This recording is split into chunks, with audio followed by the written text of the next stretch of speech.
बिहार विधानसभा चुनाव से पहले सियासी हलचल तेज हो गई है। चाचा भतीजा यानी चिराग पासवान और पशुपति कुमार पारस अब आमने सामने नजर आ रहे हैं। दोनों की नजरें बिहार की 38 आरक्षित सीटों पर है।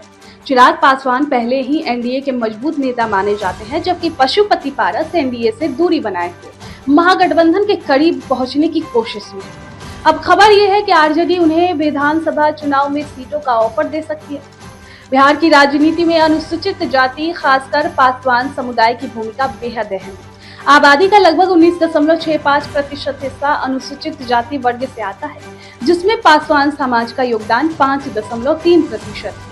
ऐसे में चिराग और पारस दोनों के लिए ये वोट बैंक बेहद जरूरी है। रामविलास पासवान के निधन के बाद से ही इस समुदाय के नेता बनने की होड़ जारी है।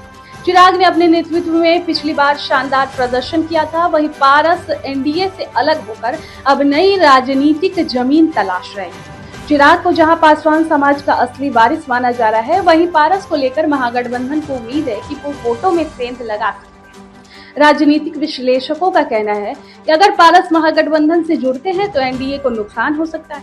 वहीं दूसरी ओर बीजेपी नेताओं का मानना यह है कि असली ताकत अब भी चिराग के पास ही है।